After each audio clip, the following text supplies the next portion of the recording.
Hey guys, Thunder E here, and today we're checking out the Poco X3 GT. Now, this is the latest device from Poco. Wanted to tell them thank you for sending this over, and it took me a while to crack this. Actually, it really took me a while. But anyway, the latest from Poco. And as you've known this year, Poco has released a ton of new devices out there. And I have to say that I'm impressed with the kind of variants they have. Now, the X3 GT is a very interesting device. It comes with a 6.6-inch display. It is a Full HD Plus display, also 120 Hertz. So we all love that, which means faster touch response time. It's also got 240 Hertz touch sampling, which is great for gaming, as well as also just regular browsing. Speaking of gaming, this is running the MediaTek Dimensity 1100 processor. Now, this is the first time I've experienced this processor, so I'm going to be doing some gaming with it to see how it is. But overall, I think Poco has done a good job with the way this device looks. Speaking of those looks, you have this gradient color. From the bottom, it's black to gray at the back. The camera housing supports a 64 megapixel camera sensor. You also have an ultra-wide camera lens as well, which is pretty nice. Now, this comes with a 5,000 milliamp battery, and it doesn't feel super heavy, which is great. But to top it all off, Poco includes a 67-watt charger, so giving you some really fast charging times.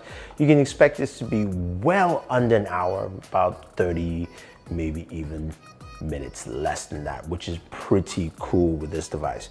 You've got also stereo speakers, so that's actually great, and Dolby Atmos built into it. So I've listed a lot of specs for you, but you're wondering, okay, how does this device feel? Honestly, I've been really impressed with Poco this year. The devices feel comfortable, easy to use. I like the integrated fingerprint sensor in the power button. I think a lot more companies should use that. If you don't want to go with the in-display power fingerprint sensor, which is fine by me. Display looks good. It's very vibrant. It's sharp. In sunlight or outdoors, it's actually pretty good. This is a darker wallpaper I have with Jon Stewart here, but it still looks really good. Now, you've got the hole punch camera in the front, and in terms of camera specs and functionality, very similar to what you find with previous Poco phones. This camera does 4K 30 for the rear and 1080p for the front-facing camera. You've got a plethora of modes. You've got a pro mode, night mode, so on and so forth. I could bore you, but let me just show you some, photo and video samples, and you guys can make some thoughts and decisions there.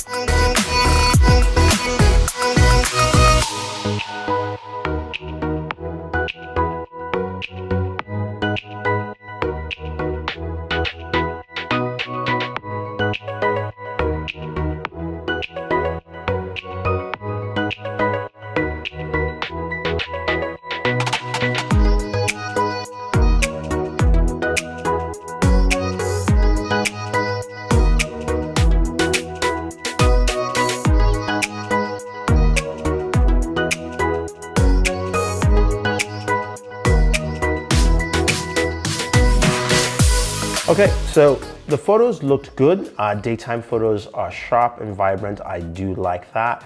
When it comes to low light photos, it's okay, but for a device like this, I think it's fine. And the video is solid for what it's offering. Now, let's get back to that Dimensity 1100 chipset. We, of course, did some gaming, and we decided to play the games we love to play on this channel. So starting off with Call of Duty Mobile. I was able to do the highest settings, but not every single setting with that. But it still ran well and smooth. Now, I couldn't use my benchmark tool, which is Geek Benchmarks, just because I think this chip is just not available yet.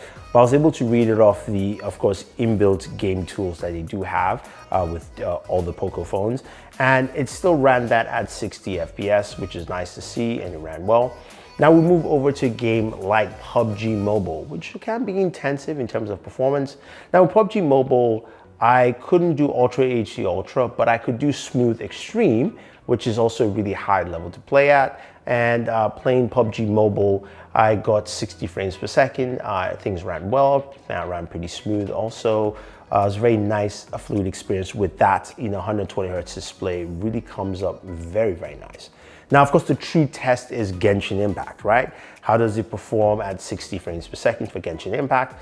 How well is that? Well, I ran it and I played the game for about, at least with this test I'm showing you here, was roughly around 15 to about 20, maybe 25 minutes or so. Started off at 60 FPS and it went down to about 42 frames per second, but it's very well playable, ran pretty well, shows the performance level of that Dimensity chipset. So MediaTek has been kicking it this year. I have to say it was quite impressive.